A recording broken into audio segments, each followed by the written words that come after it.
Hi folks, it's me. It's 6:30 on a Wednesday evening, and we're going to do a reprise of what we tried last week, and we'll see where we go. So it's going to give it a couple of minutes for people to show up. So, but while I'm doing that, you'll notice if you're going to play in my sandbox, you have to abide by the rules. These aren't necessarily my rules actually, but um, it's just the way it goes. We found this picture or this sign on Gabriola Island last fall, and it seemed like something worth photographing.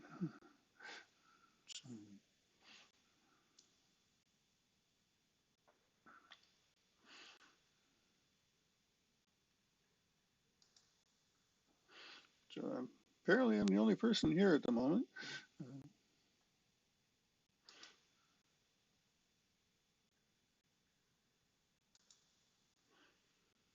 Oh, Dennis is here. This is good. Welcome, Dennis.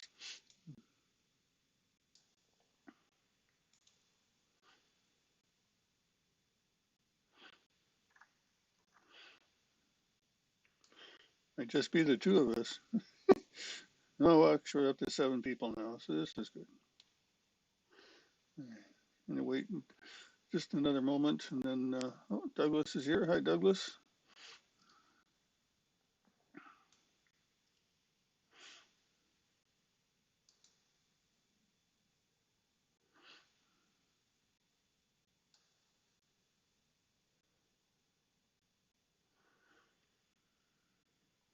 So my apologies to the 7 of you who are watching that for last week. I had no idea why the microphone canceled out because I didn't do anything different than I've done in the last 4 times. But the uh, the streaming software did update itself just before I started, so that may have had something to do with it. However, so well, it's now 6:32. I'll wait till 6:33, and then we'll get on with the show.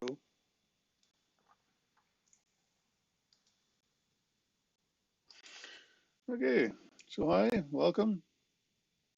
Draga is here, so hi, Draga. I hope I pronounced your name correctly. Um, Hi and welcome, and we're here to talk about playing with color, especially in terms of photography. So we'll get started. Before we get into this, there are a couple of things to understand.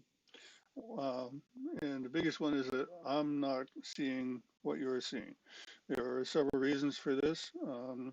And one is that my eyes are different than yours, and the other one is that my monitor is different than yours.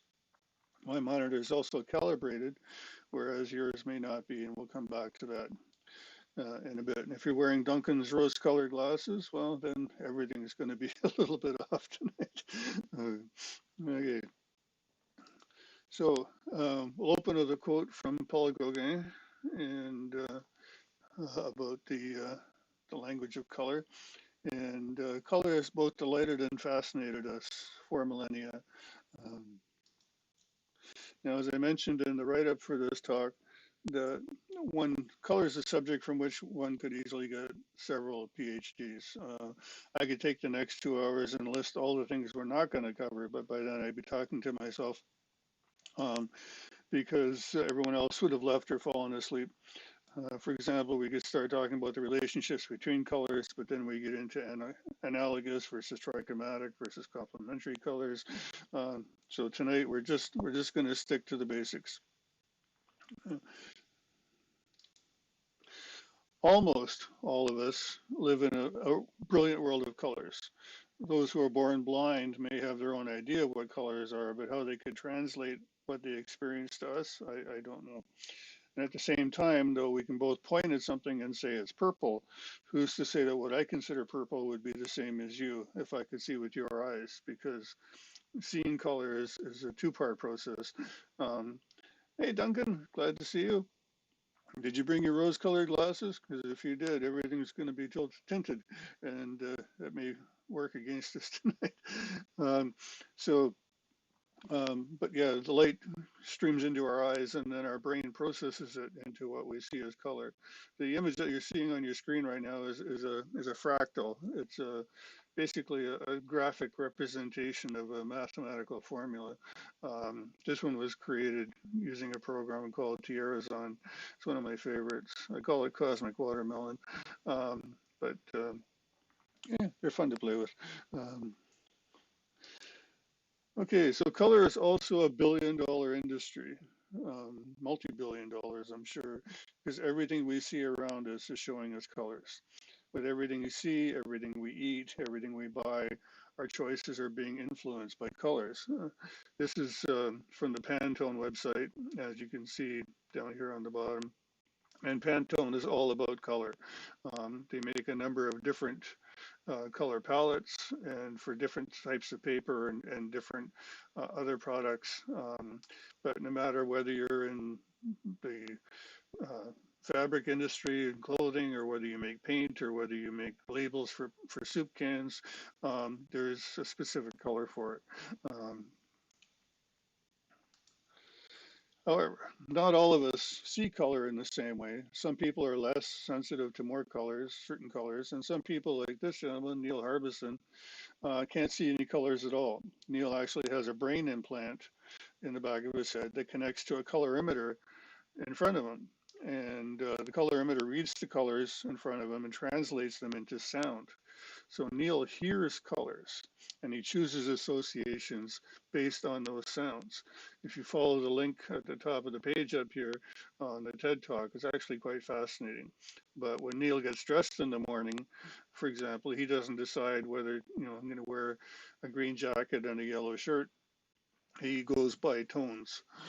Because, you know, there's another quote. And different colors affect us in different ways, both physically and psychologically. We say that we feel blue or we see red when we're angry. For example, if you're interested in the psychological aspects of color, you need to talk to Marcia, my wife, and she'll tell you why you shouldn't paint your kitchen purple, for example. Um, but she has a whole presentation on the psychology of color. So we interpret colors all the time. Now the two small squares, this one here and this one here, are both the same color, but they appear to be different.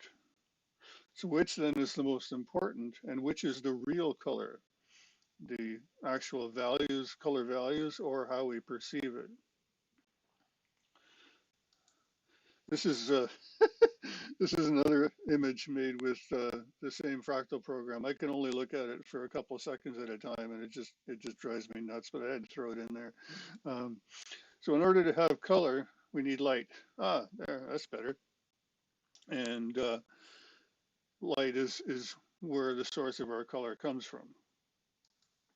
And what is light anyway? Well, the truth is nobody really knows. We can only say that light is a form of energy, and it's a form, visible light is a form of energy that we can perceive with our eyes. We measure light in photons, and a photon is a quantum of electromagnetic radiation, a massless particle.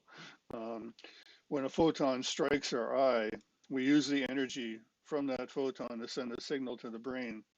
We call this visible light, but this is light as we see it. If you were a songbird, a bumblebee, a butterfly, the world would look very different to you. Um, Now, there are some people who um, have different sensitivities or lack of sensitivity to certain colors. And there are very few people, mostly women, who are considered tetrachromic, and they actually have greater sensitivity to colors than the average person. Okay, just a quick jump because we're doing a talk on photography, and I mentioned this with all of my photography talks. It's important to talk about what we're capturing when we make an image. If you're shooting film in any variety, whether it's tintype or glass plate or even modern day film, then chemical processes capture light as images onto that substrate, whether it's metal or glass or paper or plastic.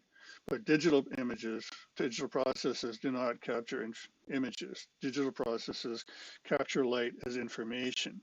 And we take that information and using a computer or a similar device, we turn it into something that looks like an image.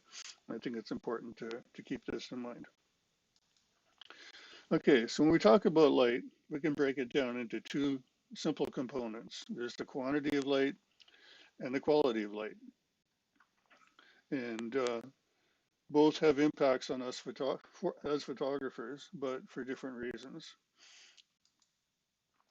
Light quantity, we break down into incident light and reflective light. We're pretty much going to leave the quantity of light here, but I wanted to mention the differences because if you're looking at the light source itself, whether it's a flashlight, a candle, a light bulb, or the sun, you're looking at incident light.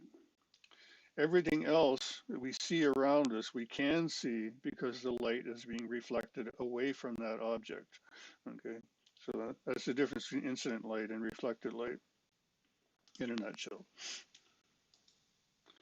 Now we're going to talk a little bit about the quality of light and the various ways quality of light is defined. So these include color temperatures, color models, emissive and reflected light, and grayscale, what most people think of as black and white. We'll get into each of these in their own order. Another quote, this time by Paul Cézanne: light is a thing that cannot be reproduced, but must be represented by color. So in truth, we don't see light, we see color. Depending on the intensity and the quality of the light and the subject between us and the light source, the qualities change. Now, as mentioned, light is a form of energy, and when we refer to visible light, we give each color a temperature. Now, the model for this is to imagine a black iron bar, at absolute zero, which is 0 degrees Kelvin. And as we apply heat to the bar, the color of the bar starts to change. At about 1000 degrees Kelvin, the iron is starting to shift into the reds. By 10,000 degrees Kelvin is shifting from yellows into greens. And by 10 million degrees Kelvin, the color of the bar has shifted into the blues and then into violets. So lower temperatures like red are considered warmer, and higher temperatures like blues are considered cooler. Go figure, it wasn't my idea. Now, if you're used to looking at the white balance scale in something like Lightroom or Capture One, you'll notice that the yellows are on the right side and the blues are on the left side. Isn't that backwards? Actually, it is, and it's intentional because if your image is too blue, then you need to add more yellow to balance it out, and vice versa. So if you imagine all possible colors, we could arrange them in one place like this. And in order to identify colors, we give them numbers, either in terms of color temperature and tint from 1 to 100%, or in terms of 8-bit color values. Now the availability of a device to represent color is called the gamut. So this is a picture representing all possible visible colors. Okay, we're back to photography here for a bit because we're talking about 8-bit versus 16-bit. Not a big deal, right? Actually, it is. What is 8-bit color? Well, you may have heard of 8-bit color and 16-bit color, or you may have heard of 24-bit color and 48-bit color. For photography, we break down color assignments into groups of 3 colors. So 24-bit color is 8-bit color across 3 channels, and 48-bit color is 16-bit color across 3 channels. Now, what does all that mean? Well, in the digital world, everything is binary. So 8-bit color down here, gives us 256 different tones for each color channel, starting at 0, which is black, and going up to 255, which is white. 16-bit color gives us 65,536 distinct tones per color channel. Now the Phase 1 IQ3 back was the first commercially available camera to offer true 16-bit color. In comparison, the Sony A7R III has 14-bit color. Many older DSLRs have 12-bit color. JPEG files, no matter what camera you're using, restrict you to 8-bit color. Again, remember, when we make a picture, we're not capturing an image, we're capturing light as information. Whether you shoot RAW, whether you shoot JPEG is up to you, but it's important to understand what you're giving up and what you're getting in the process. So there are different ways of describing color. LAB is a theoretical way of describing them. So if we imagine a three-dimensional space like a box, you know, it's this big, the AI, and every point within that box has a color.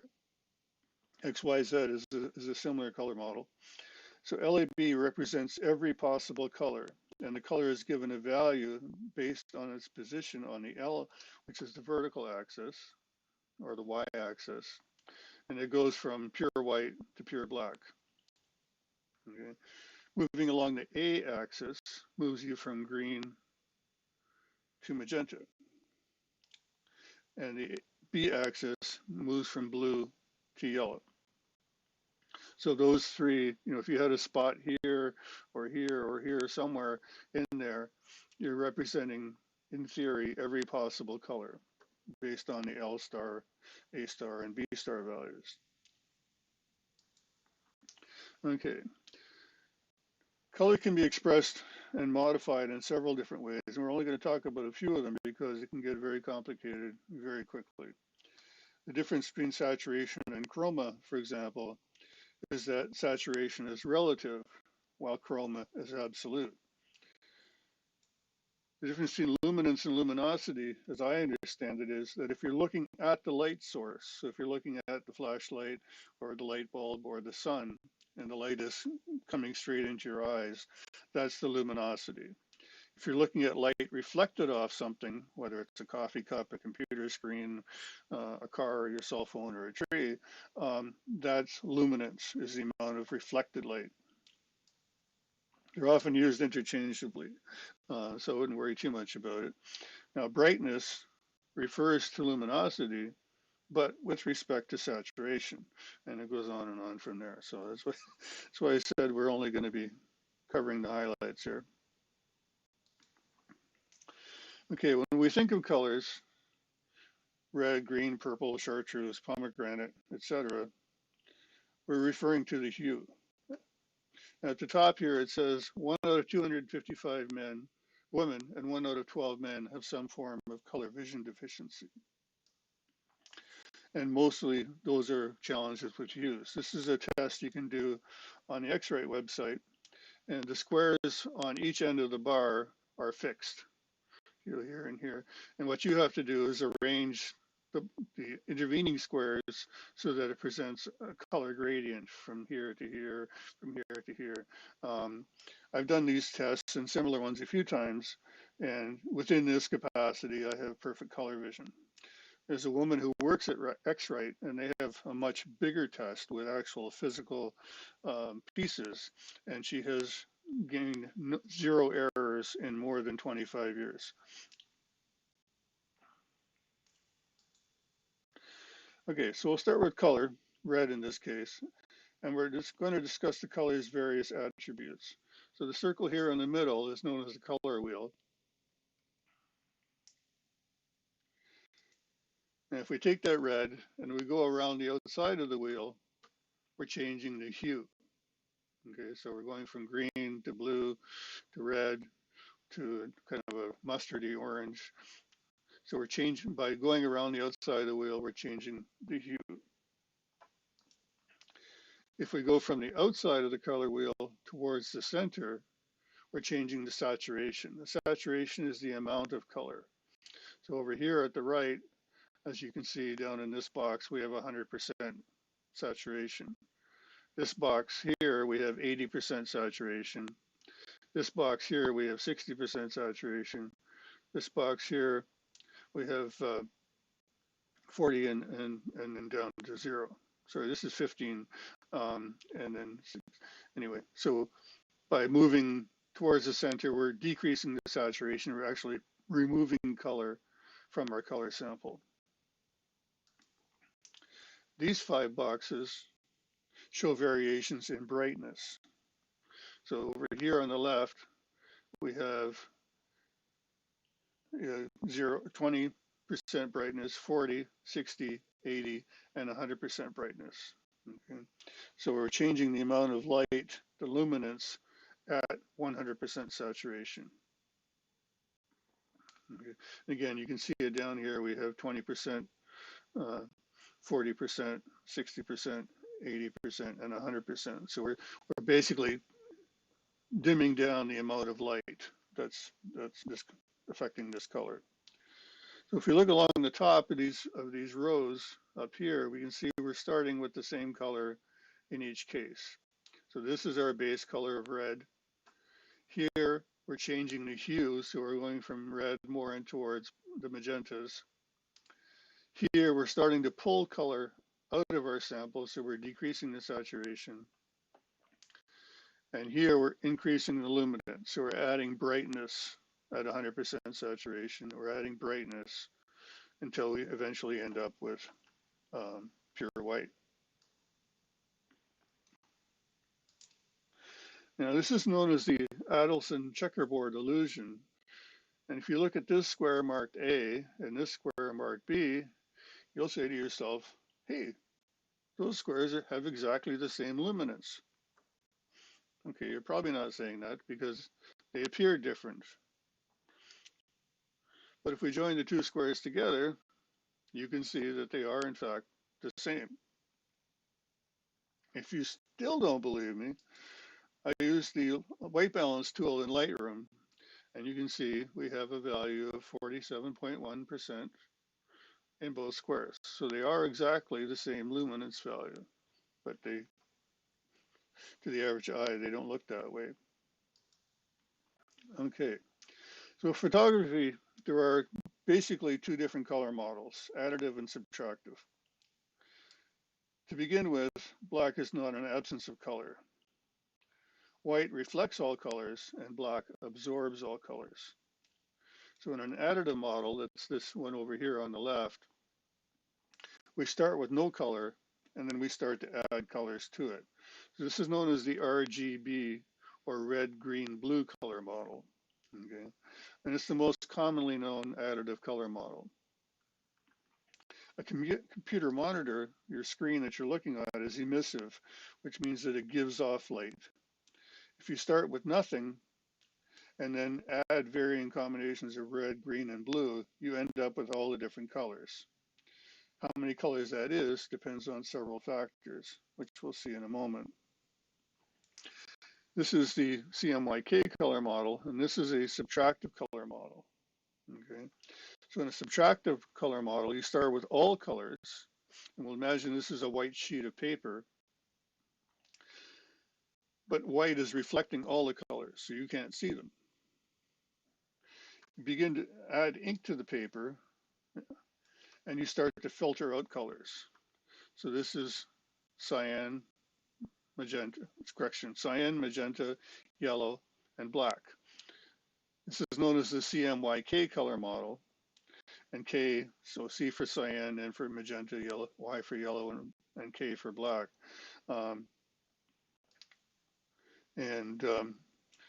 K is used for black, not because, some people think it's because B is used for blue over here, but it's not. If you're doing color separation and printing, then you print each color on a separate sheet. But you need some way of lining up the 4 sheets that you have. And so the black one is used as the key for the other 3 colors. So K is for key. It's a reference point. Oops. Okay. So is it true that grayscale, black and white, has no color? No, it's not true. A grayscale image, what you think of as black and white, just means that the RGB values, the red, green, and blue values, are the same. Okay, so black has an RGB value of 0. This is a dark gray, maybe 25% gray, with an RGB value of 85. This is a much lighter gray, probably a 3/4 tone, with an RGB value of 170, and this is pure white. Okay, so if you have an equal balance of numbers of values, again, this is an 8-bit color model, so from 0 to 255, if all three numbers are the same, you're going to end up with gray.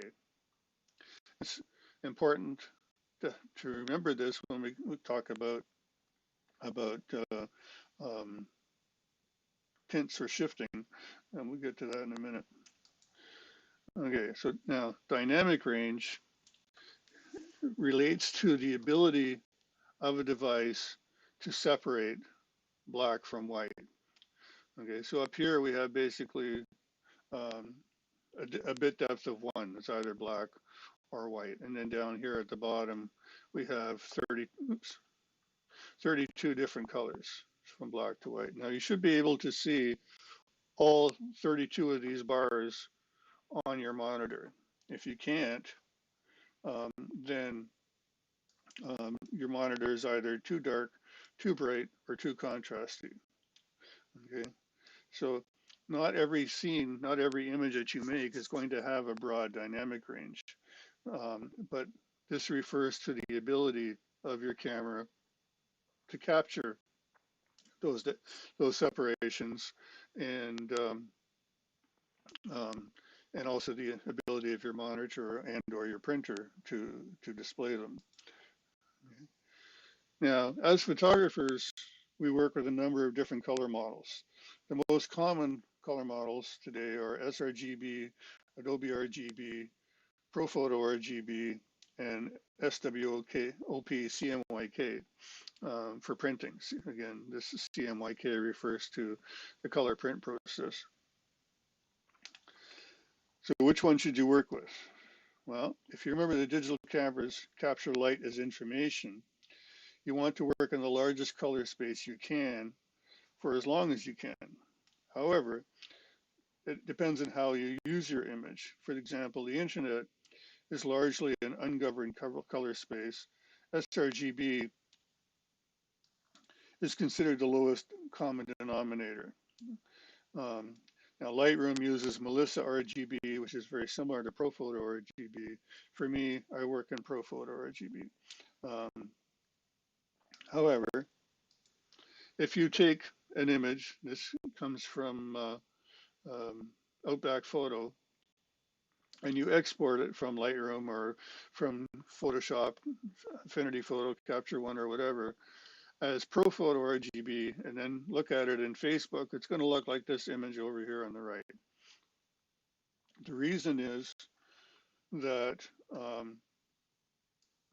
most internet browsers are not color managed, and most monitors haven't been profiled properly. So exporting an image in ProPhoto RGB to put online, not a good idea, because your images are quite frankly going to look like crap. If you look at these strawberries, or if you look at the sky up here, even these color tones or the children's faces, they're going to be off. You compare that to this. So if you're posting images online, at least today, you want to set them out in sRGB.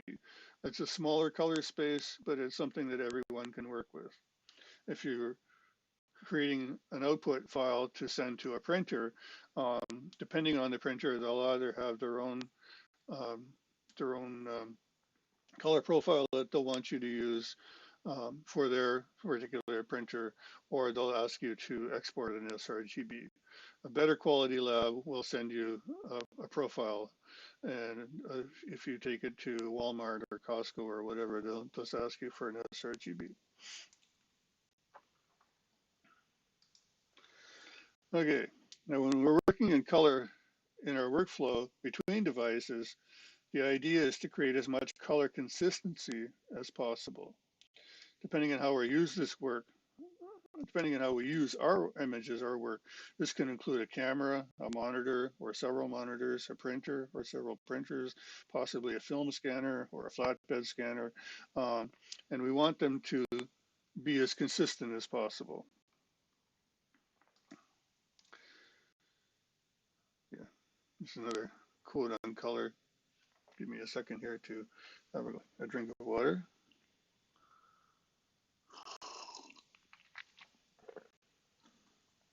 So color means different things to each of us. So if I say red, and there are currently 10 people watching right now, then all of us are going to have a different idea of what red actually means. The goal is not to have accurate color, but consistent color between devices.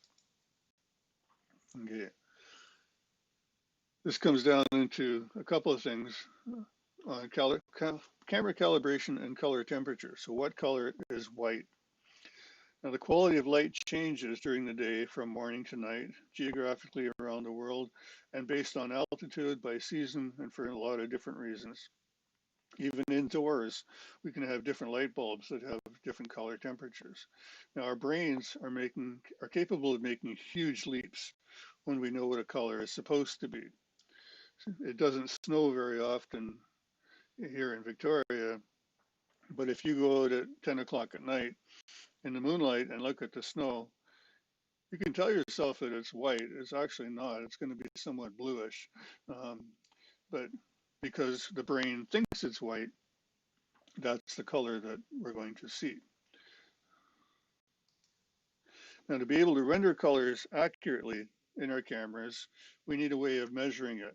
The usual way is to use a digital white balance card. These come in different shapes and different price points. This one here is about $40 Canadian on Amazon.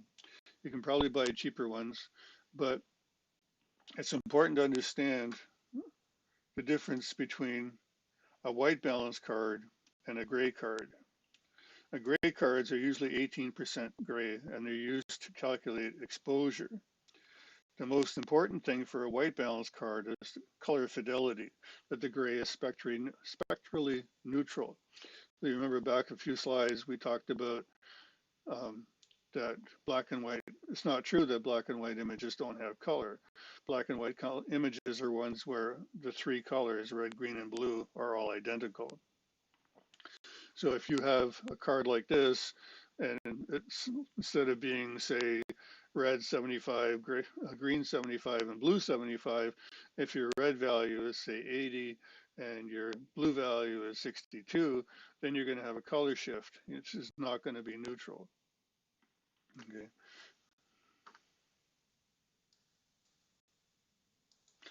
This is a Weibel card made by Michael Tapes and Lensaline. And they started about $15 US for the smallest one, and they go up from there. So that's another option. This is the Spider Cube from a company called Datacolor. They're about $100 or so, but they're made out of metal, and so they're more durable than some of the other options. And this is the white balance card of an X-Rite color checker passport. They're about $170 on Amazon, and this is a color checker passport.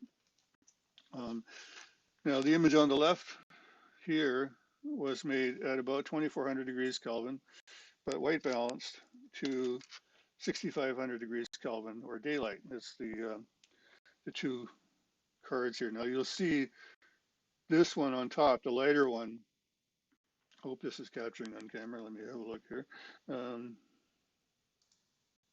Yeah, it's a little closer so you can see it. The top one here is the white balance card. So this is the spectrally neutral card that you can photograph this in the same light that you're making your photographs and use that to white balance. The bottom one here is the 18% gray card. So in this case, it's still spectrally neutral, but this one is what you would use to calculate exposure, because the way light meters work is a light meter in your camera, or if you have an external light meter, assumes that whatever it's looking at is 18% gray.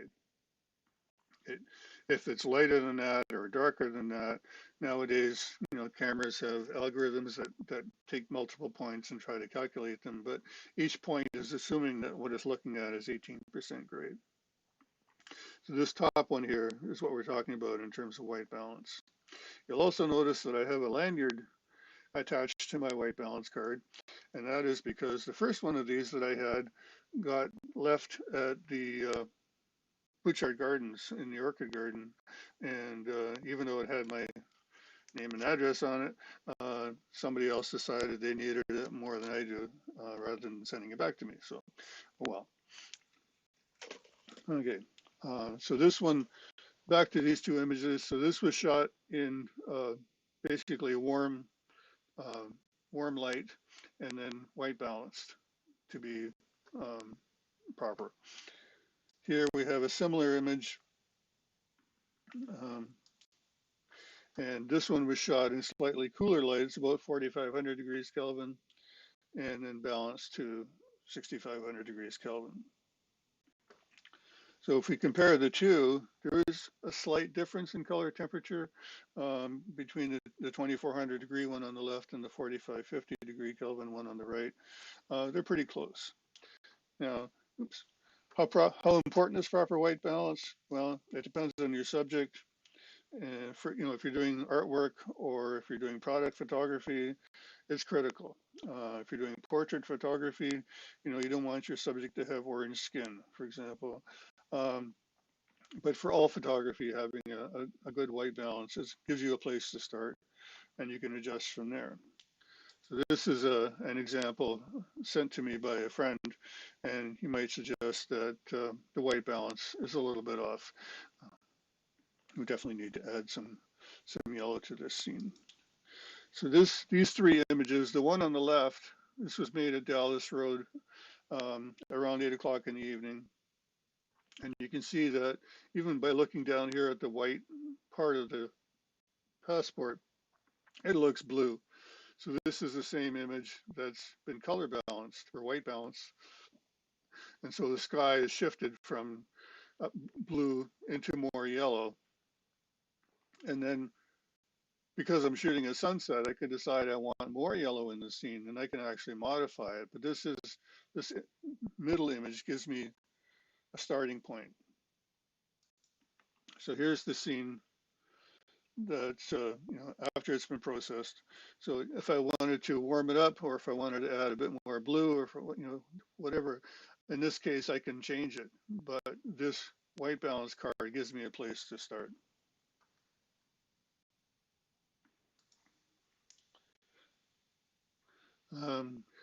Okay, for camera profiling, light and white balance change consistently outdoors, but the way your camera sensor records colors does not. So if you shoot raw, you can access or create profiles that will give you better color fidelity for your images.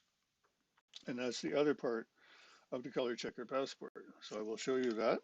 I'll close this one up. We'll open the other side, and it looks like this. So there's two halves to it, and we'll discuss those in a moment. So there are four images here. The one on the left shows the Color Checker Passport as shot. The second one here is the same image, but now it's been white balanced. And to use this to measure white balance in Lightroom or Capture One or On One or whatever software program you're using, you use this second white square down here. Now again, this is the neutral white balance. Up here, you'll see two others. This one's got a person, and this one's, well, it's hard to tell, but it's actually a mountain. And you can use these as different white balance settings to go from warmer to cooler. So you can use, if you click on one of these instead of these, you go from being spectrally neutral, which is here. See this little indentation here? That's the spectrally neutral one. And on the portrait, this is a spectrally neutral one. and but it allows you to play a bit with your white balance. But for the purposes of where we are in the stock right now, this square down here is perfectly neutral gray. Okay. This one, I took this image and I created a custom profile for my camera in daylight. And so if you compare the blues from here to here, for example, or the purples or the reds, you'll see the differences in color. What a color profile is doing is the software knows that this is supposed to be 100% red, for example. So an R value of 255, a G value of 0, and a B value of 0, for example. It reads this square from this original image and it goes, okay, this is actually R243, G23, and blue 18. And so what it does is it creates a conversion table to match it up so that for that camera, for that camera sensor, for that lighting condition, this is what's accurate. Okay. Once you've created a color profile for your camera, you can probably do it depending on how many images you make and what types of photography you do. You could probably keep that profile for a year, you know, maybe more, maybe less. And then this fourth image is this one that has been auto adjusted in Lightroom. So we've set the black point, we've set the white point, you know, we've added some contrast, we've brightened it up a little bit. So this is would be considered the final image. So again, if you go back to our image here on the left, which is the original raw image from the camera, and then this is the final image, there's a little bit of a difference between the two of them.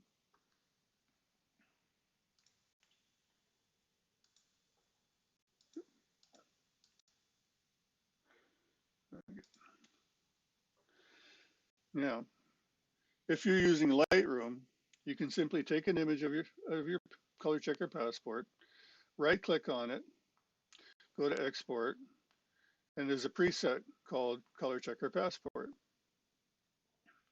You click on that, and when you buy a passport, it comes with its own software. We're going to cover this in a bit more detail later, but this is just an intro. And what it'll happen is that Lightroom will export your raw file as a DNG, run it through the color checker passport software, and then create a custom profile for that camera sensor, for that lighting condition. Now, when you make the image, the reference image for your passport, it doesn't have to be the full frame, you know, but it should be at least 1/3 of the image. The next question is, how many of these profiles do you need? And according to Andrew Rodney, you find him online as the Digital Dog, you need one for daylight, one for tungsten light, and if you want, and if you're using Lightroom, you can also create a dual illuminant profile.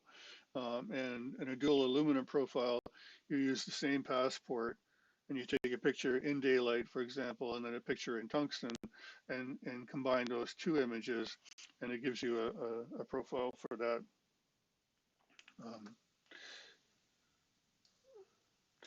Now, the other thing to keep in mind, again, depending on how often you use your passport, is that this is a physical thing, and if you use it a lot and expose it to sunlight a lot, eventually the colors will fade. So the people at X-Rite recommend you change this out every couple of years, but it really depends on how often you use it. There's no point in using a reference that's no longer accurate.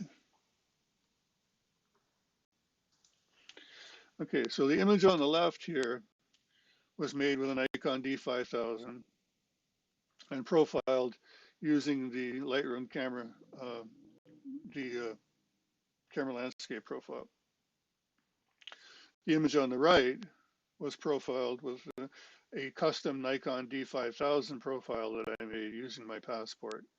So again, what you see depends on how well profiled your monitor is. But this one over here is much more green. This one's much more, has more yellows and more browns. It's noticeably different. Now, again, you don't need to make a profile for every image.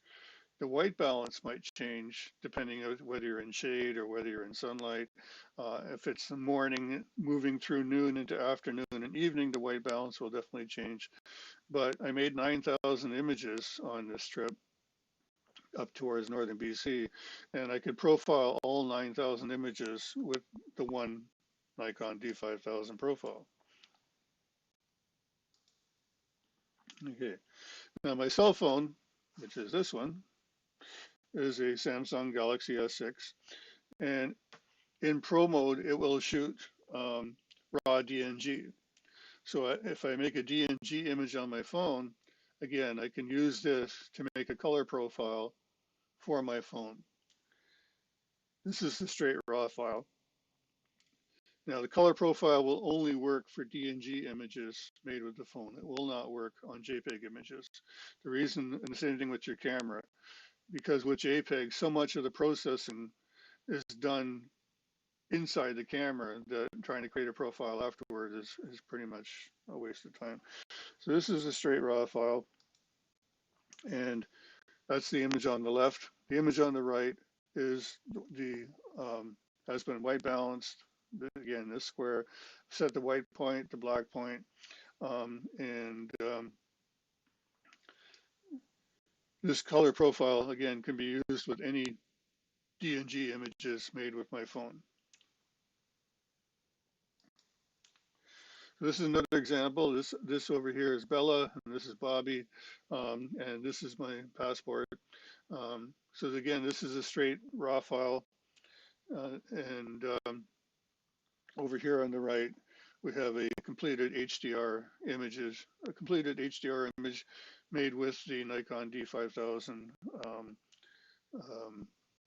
color profile that I created. Oops, sorry.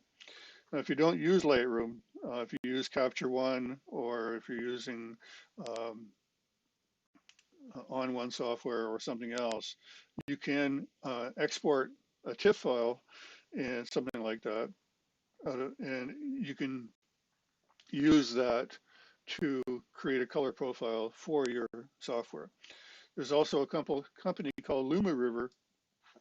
They make software called Luma River Designer Pro software that'll give you more advanced options to use with the Passport. However, the Passport itself is about $170, and the Luma River software is about $160. So it really depends on how important accurate color is to you. Again, if you're shooting product photography, or if you're shooting artwork or something where color is critical, then you have to invest the money for it. Okay, so to calibrate our equipment, we need different calibration devices, and there are different tools we can use depending on the particular device we're talking about. So to calibrate a computer monitor, which is again emissive, it emits light and uses a color, an RGB profile. We can use a colorimeter to profile a printer, which is CMYK. So it printed cyan, magenta, yellow, and black. We can use a densitometer, or we can use a spectrophotometer to do both. So for calibrating a scanner, we need a color target called an IT8 target. Or again, we could use a spectrophotometer. So even if you have perfect color vision, it's impossible to calibrate your monitor by eye. Our eyes are simply too accepting of variations. So a colorimeter from X-Rite or Datacolor starts at around $200. This one here is the X-Rite i1 Display Pro, and it's $370 right now. But if you go on Amazon, you can buy this plus this for $400. Is it worth $400 to you? That's not a question I can answer.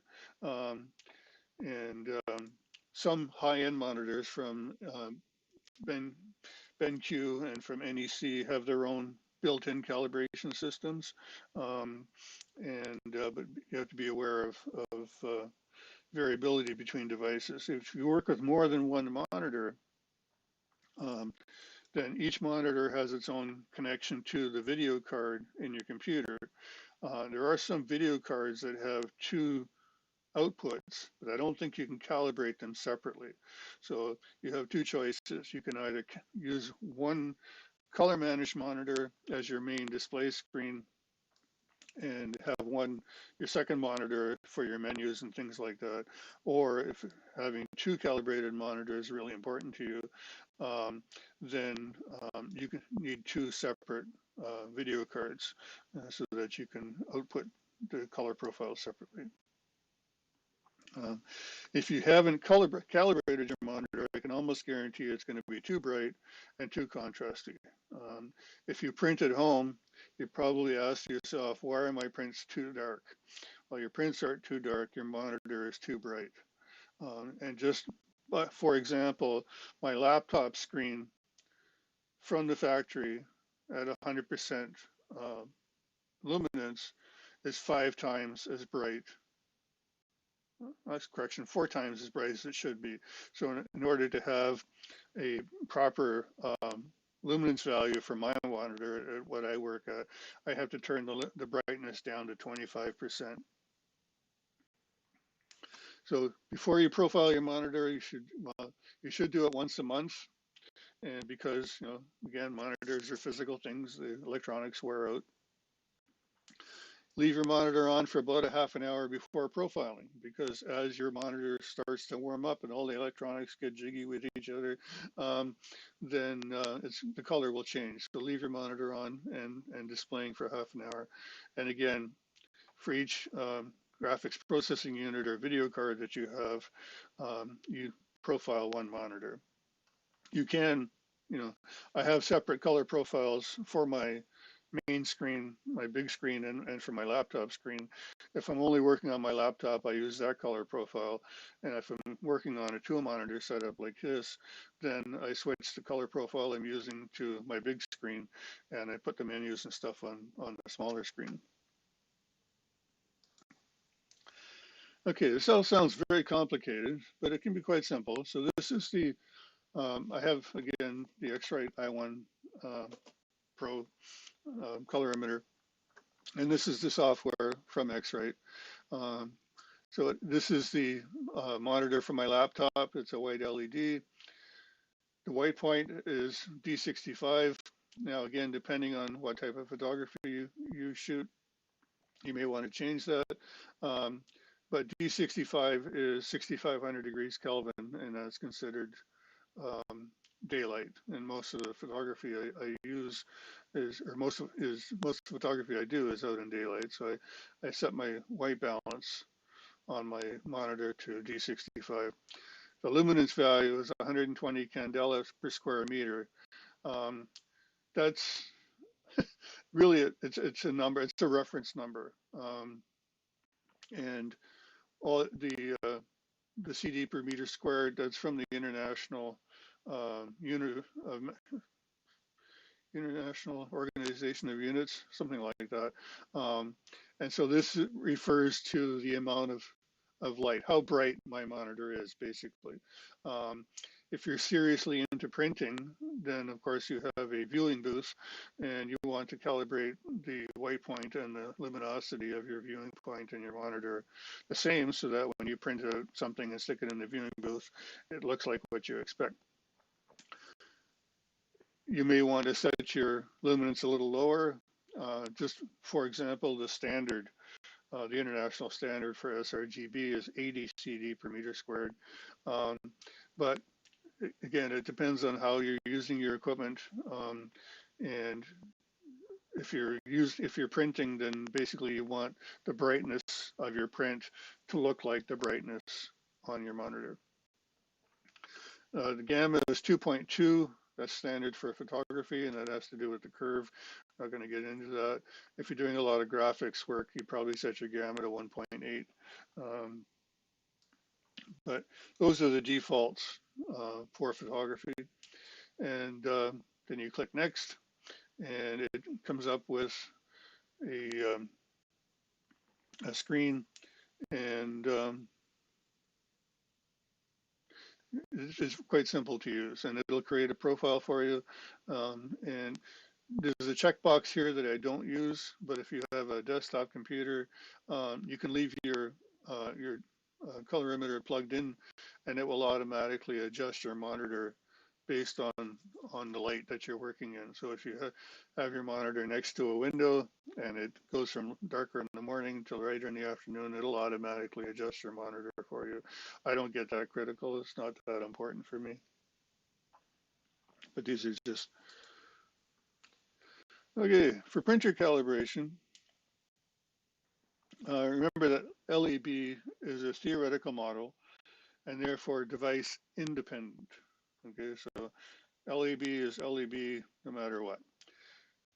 Monitors and cameras use an RGB color model, and RGB is somewhat device independent. We talked about the X-Rite Color Checker Passport and how to adjust for your sensor, how to profile for your sensor, and how to calibrate your monitor. So they're somewhat device independent. But CMYK is for printing, and CMYK is entirely device dependent. Okay, so you need a separate color profile for each printer, each paper, and each ink set. If you want to get really picky, as I mentioned, you'll also need to consider the illumination under which the print will be viewed. So if you're printing, if you have daylight balanced lights in your office at say 5500 or 6500 degrees Kelvin, but the print is going to be displayed on your living room wall, and you have warm white bulbs in your living room, say 3300 degrees Kelvin, then your prints are going to look off color. So just, again, it depends on how far down the rabbit hole you want to go.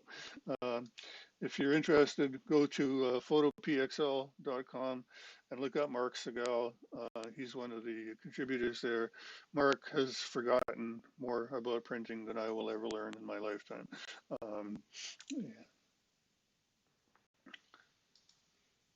So this is an example of the print module in Lightroom. This is a, you didn't know there were going to be X-rated photos in this presentation, did you?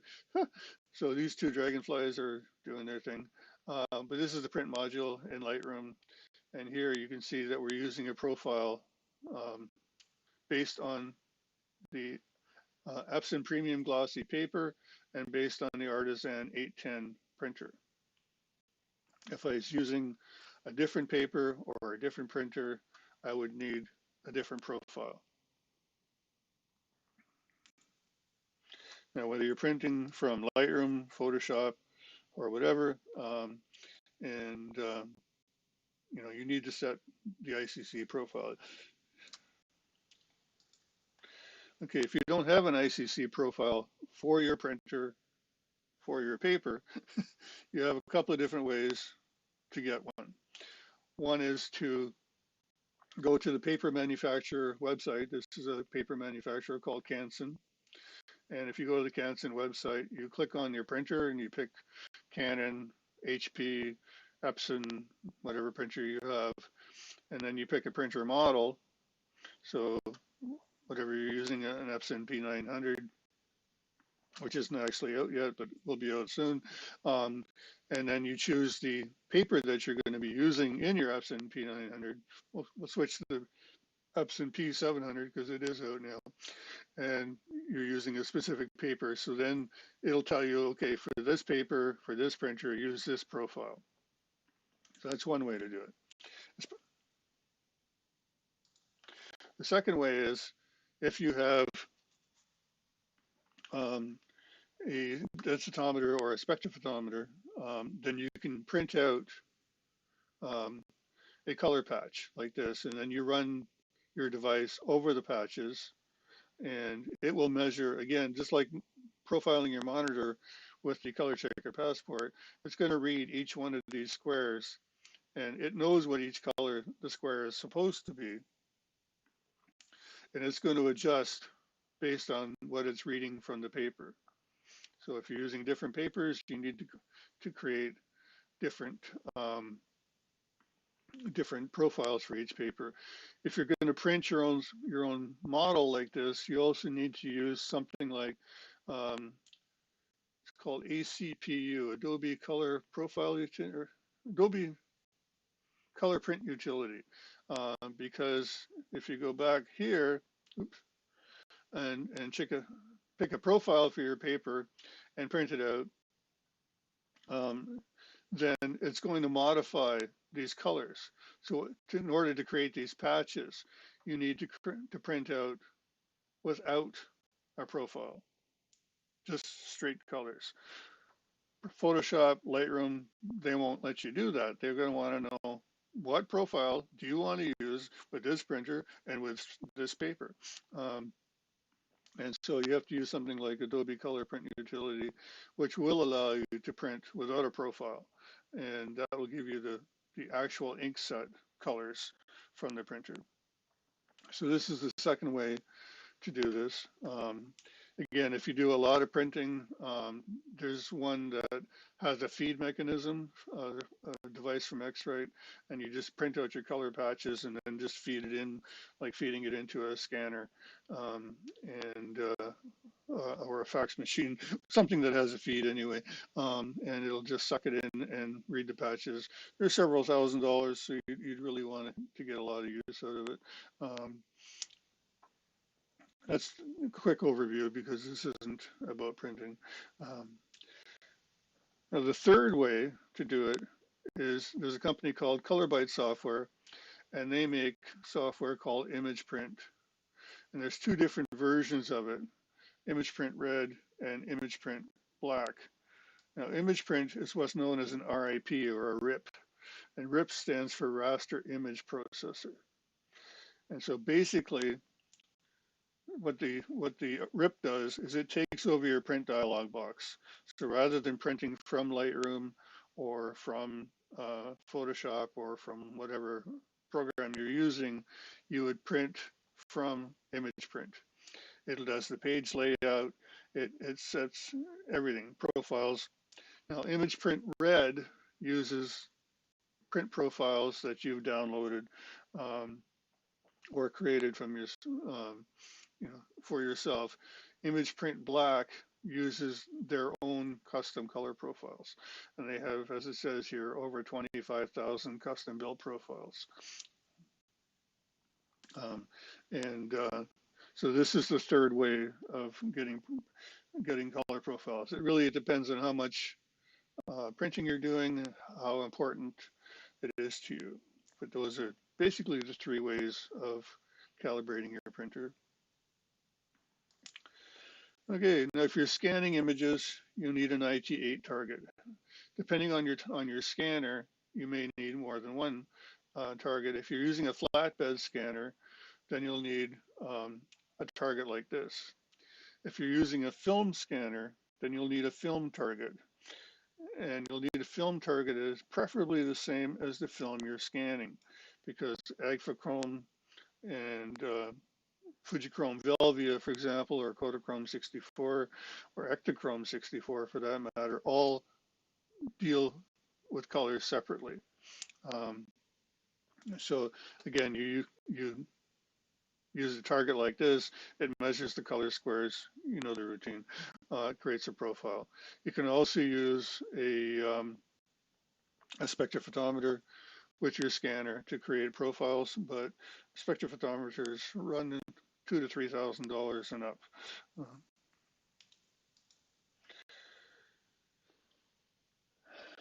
Yeah, we're getting close to the end of the talk. So one last quote from Kahlil Gibran. Color informs us, hides us, delights us, repels us, excites us, and it forms so much of every moment of our lives. Now, as I mentioned, that was just a very believe it or not, a very brief overview of color. If you go to this website down here, huvaluechroma.com, um, you can get more information on color. Now, each one of these uh, top level menu items, the dimensions of color, the basics of light, they all have submenus. So this is not a quick read. But if you want to know more about color, this is an excellent place to go. If you want to know more about how your eyes work, how we see color, how we translate it and experience it, then I recommend this book by Margaret Livingstone.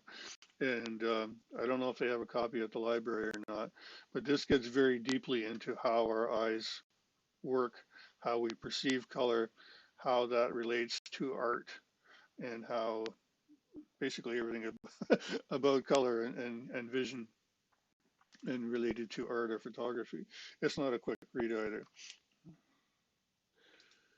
Okay, so that's the PowerPoint presentation uh, portion of the talk. Before everybody runs off, I wanted to mention a couple of things. If you have any questions, and the only stupid question is the unasked one, if you have any questions, you can leave a comment on the meetup page for this site. You can message me through PhotoMeetup, or you can go to our website, wolfanowl.com, and leave and send me a comment through. We have a comment form there. We have about 100 tutorials, I think now, on photography, most of them related to Lightroom, but some on other things as well. And so you're welcome to drop by there. And that concludes the slideshow. So I'm going to close that, and we're going to bring up Lightroom.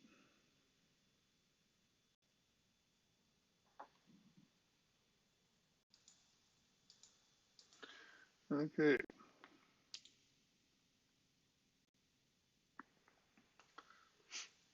Just wanted to show you a couple of things here. Oh, no, there we go.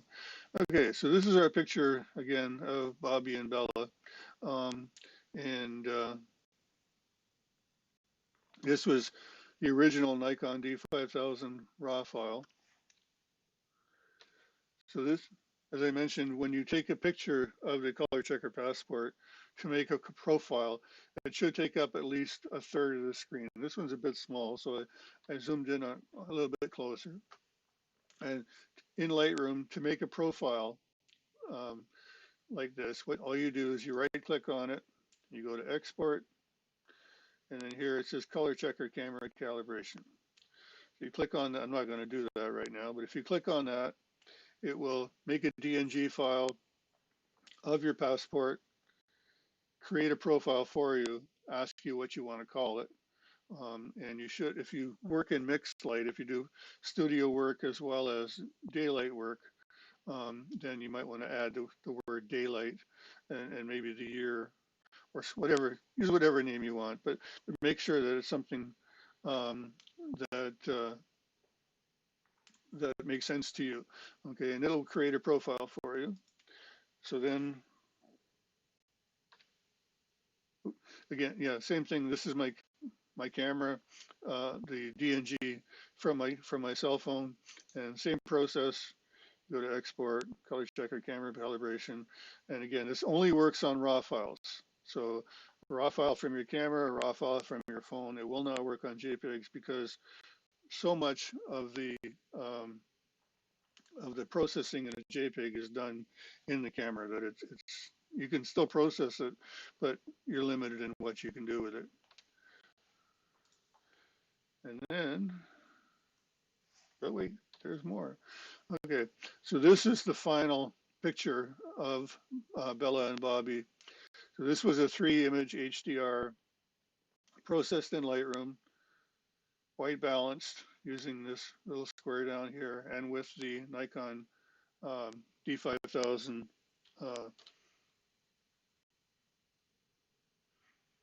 color profile attached. So I'm just going to switch to the develop module. Now, if you're familiar with Lightroom, you know what this looks like. And oops, I hit F by accident, turn that off.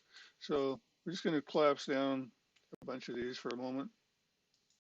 You can work in solo mode if you know anything about Lightroom or not. But it's going to show you, this is the Adobe standard color profile. Okay. This is camera portrait for this camera. And down here, you'll see that you can modify these profiles. And then just, we're going to go back here to the Nikon D5000. Okay, so there's quite a shift, but this is the most accurate. Now, how it looks to you, that again, it depends on how well or how recently your monitor has been calibrated. So that's all we're going to talk about for Lightroom for the moment. And we're going to switch over to Capture One instead, because I want to show you a couple of things there. And yes, Dennis, I hear you. There's so much to learn. I've been making photographs since I was seriously about 12, I guess. So that's what, 15, 16 years now, maybe a little bit longer. Okay, so this is Capture One, and this is an image of a color checker passport that I made. It's a bit dark, but you can, again, you can make a color profile for your passport, for your camera using, but if you're working in Capture One, it's not quite as simple. X-Rite and Adobe actually kind of got together on it, and then X-Rite added the other processors after the fact. So if you want to profile this, you have to do a couple of things. If we go over here to what's known as base characteristics, under ICC profile, you can see it says it's using the generic color profile for the Sony A7R Mark III, which is a camera that I'm using. So we're going to click on that, and we're going to go down here to Effects. And we'll go down all the way down here to No Color Correction. Okay, click on that. And then here under Curve, it says Auto. Again, that's adding contrast to the image by default. We don't want that to make a profile, so we're going to go down here and change that to Linear Response. Okay, so this is as close to the actual raw file as we can get from this camera. In order to make a profile out of this, we need to go to, we need to create a TIFF file. So we get down here to full frame TIFF.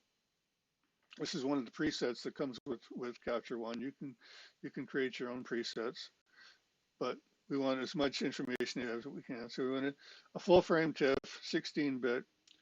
Here it says ICC profile. Now again, if we add a color profile to this image, it's going to screw up the profile that's being made. So we don't want to do that. So instead, we're going to go all the way up to the top, and we're going to choose Embed Camera Profile, which is none. Okay, and then we would click Process, and it would export this to a TIFF file. Now, through the magic of television, we've already done that for you, so I'm just going to minimize that for a second.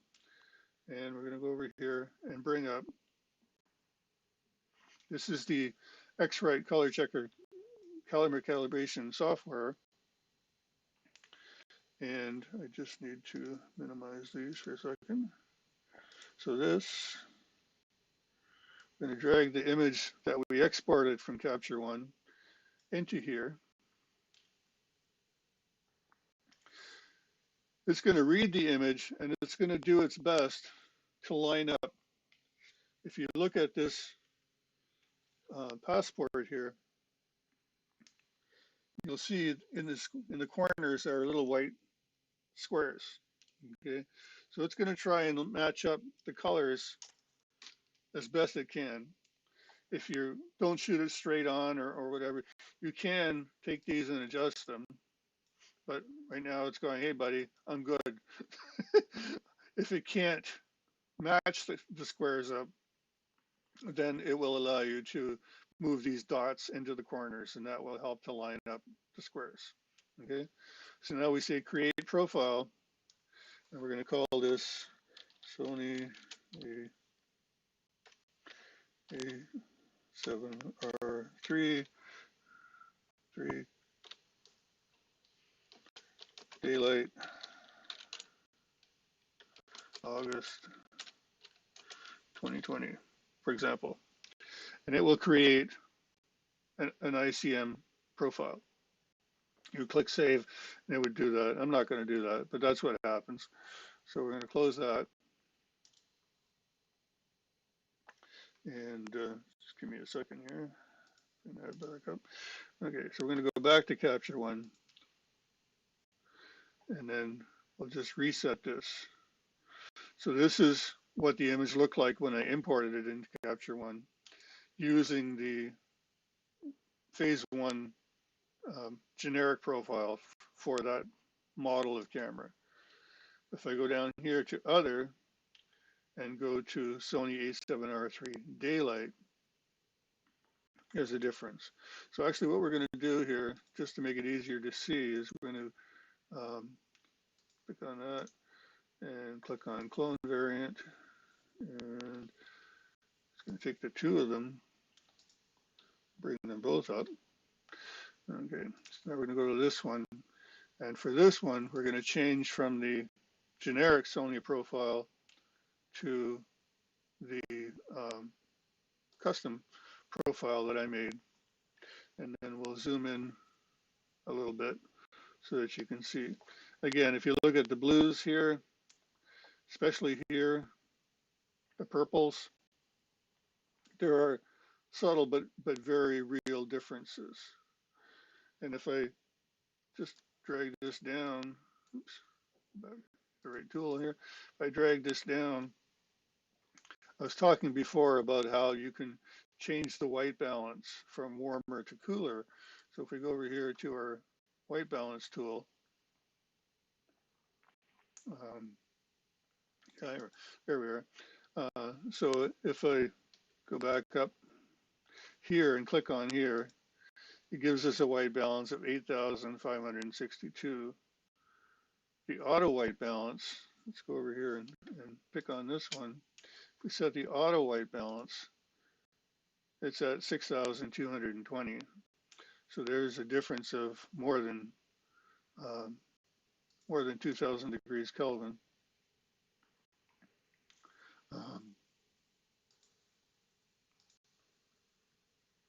Take that off. There we go.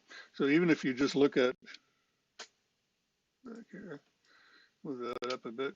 If you look at the wood underneath it, or just look at the colors in the squares, by white balancing this one, we've changed the color of the image rather dramatically.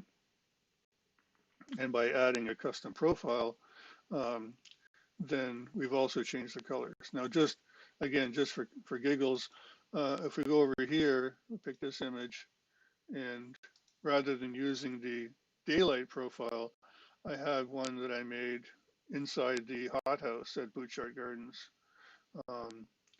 So let's set that one to the hothouse profile, and we'll set this one to the daylight profile. Oops, here, that one. So again, and this one we also need to white balance to make everything the same. There we go.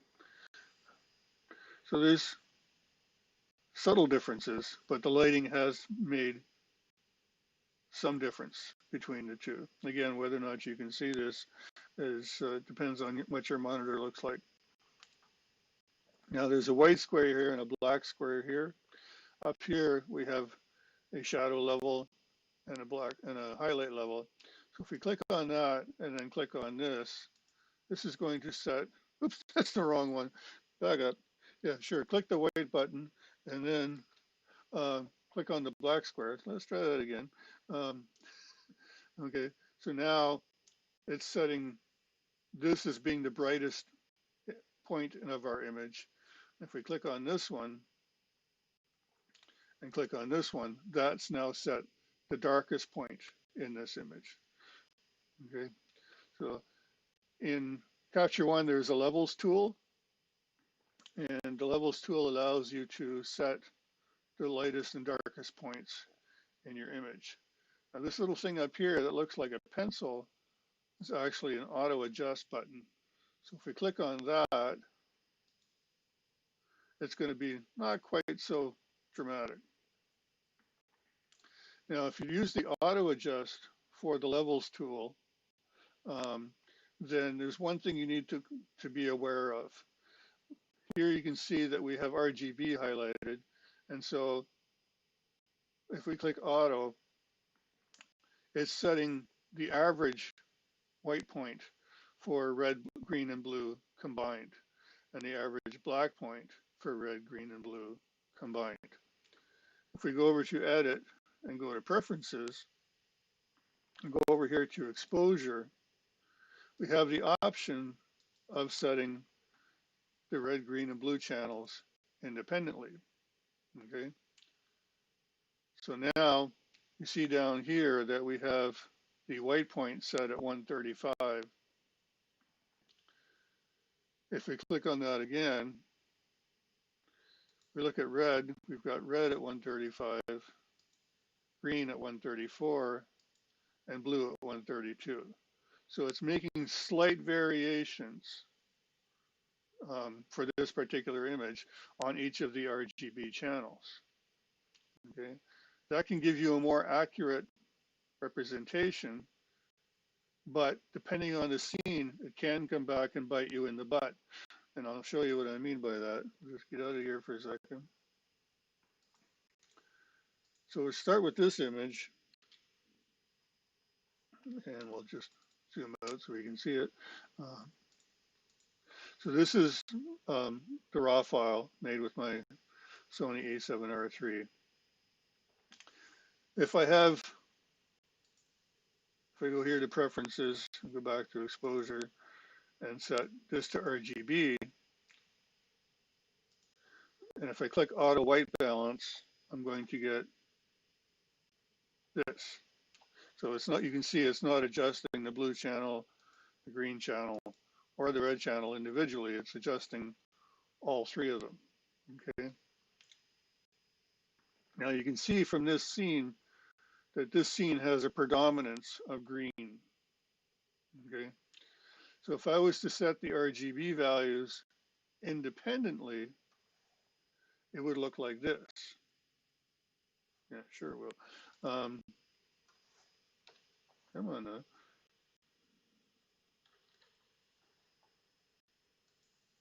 Like that.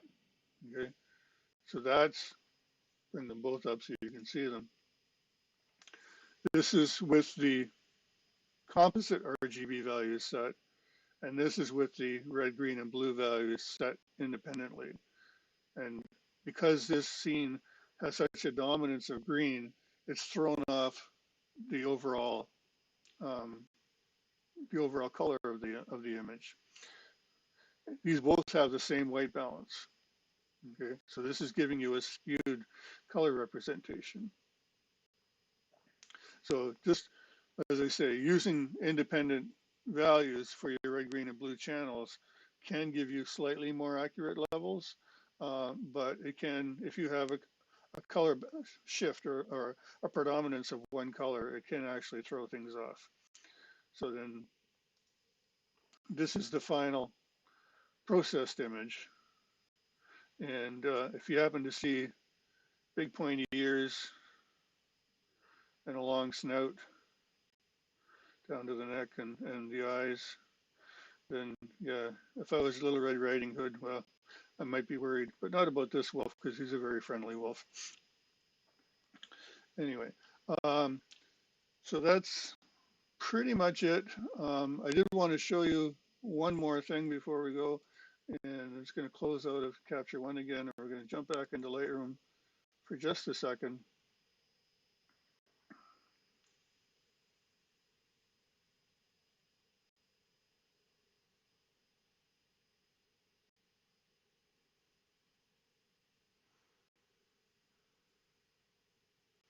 Yeah, let's pick a different image here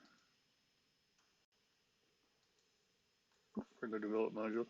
Um, one thing about jumping back and forth between software is that the keyboard shortcuts are all different. Try pressing for this button for this software and find that it's actually from something else entirely.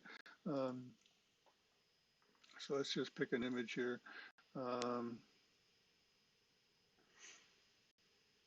Yeah, we'll take this one. And we'll create a virtual copy. Okay, we'll put a D. And we'll go back here.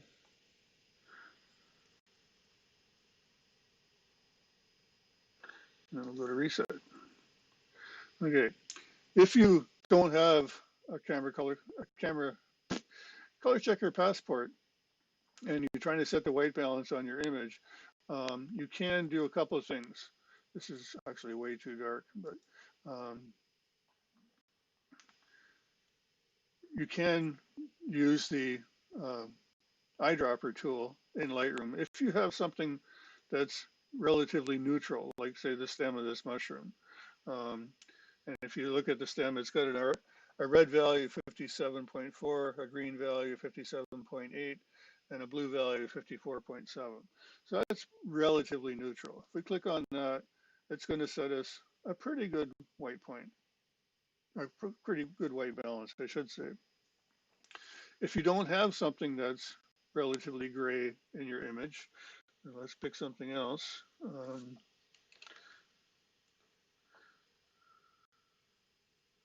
Let's pick on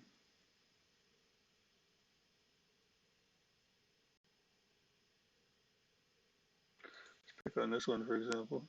We'll just create a virtual copy. I'll go back here. I'll go D.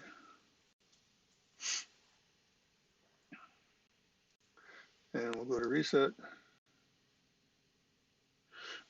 Okay. So there's not really anything neutral gray in this image from which to set a white point, a white balance, I should say. So what you can do, and you can do this in Lightroom, you can do this in Capture One, you can do this in Photoshop, you can do this in whatever software you're using. Take the saturation slider and crank it up, way up. We're talking like 75, 80, something like that, okay? Now take your white balance and put it to about 5,000 degrees as a starting point, and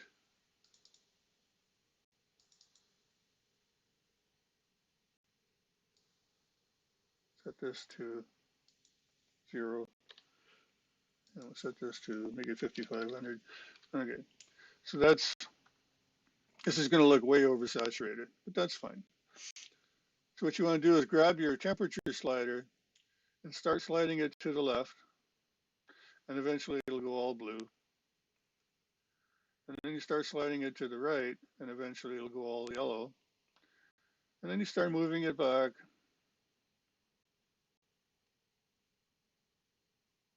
Until you get to a point where you say to yourself, you know what, that looks pretty good right there. It's still way oversaturated, but it doesn't look like it's got a tint to it. And then you grab your tint slider and you start moving it all the way to the left. And you start moving it all the way to the right. And you start moving it back.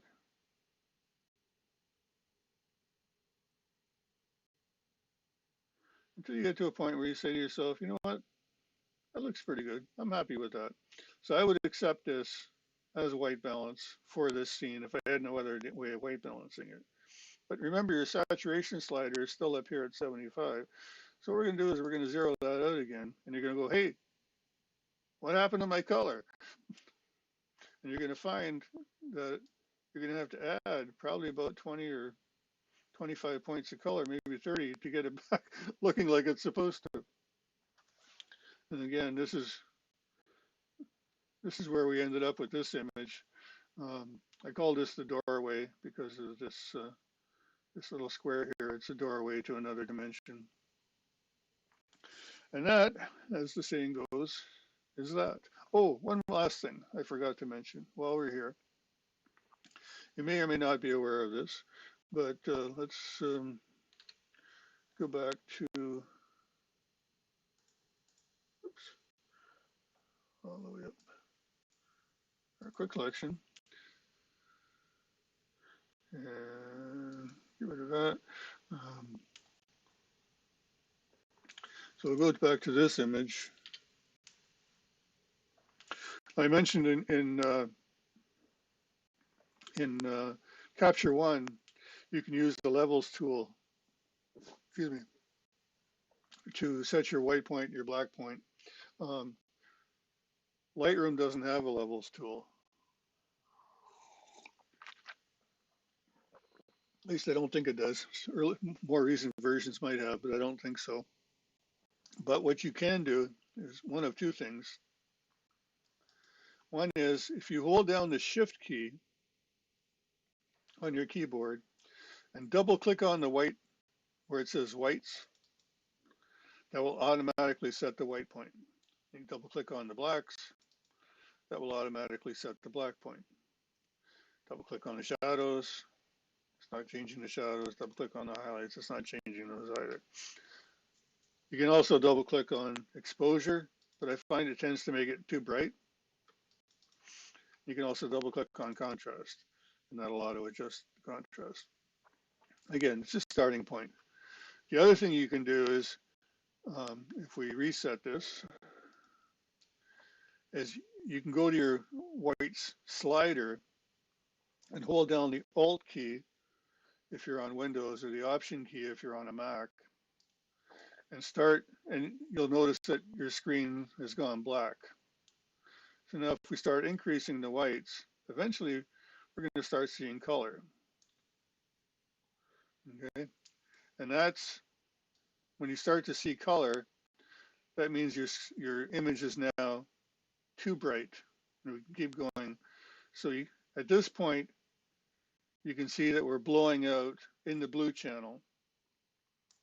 And if you look at the histogram up here, you can see that we're overexposed on the blue channel. If we keep going, then we're going to start to overexpose on the green channel and the red as well. Go all the way up, then it gets way too overexposed. Okay, but if we take it all the way back to 0, hold down the Alt or the Option key and start dragging it up until we just begin to see nothing. That sets the white point.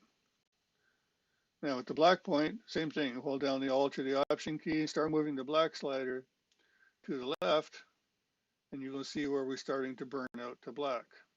Now, depending on your image, you may be okay with, a little bit of black like that. You may not. But that's another way of setting your white point and your black point. And up here in your histogram, you have these two triangles. And if you click on them to turn them on, then even without holding down the Alt key, you'll start to see as we lower the blacks, anything that turns blue is pure black. So there's no color information there at all. So you can start to slide that back. Okay. Now, if it seems to be a bit finicky to you, what you can do is hold down the Shift key, not the Alt key, but the Shift key when moving the slider, and it'll move more slowly. So as you drag it, you'll find that it's now moving more slowly. So you can get right to the point where you have no black left. And same thing here, if we cranked up our white balance. Okay, so you can see we've got this one. We'll turn this black one off, leave the white one on. So now anything that's red is overexposed, pure white. Okay, so again, we start sliding that back to the left, and we start to get to one point, and now this little square up here is gone blank. It's just great.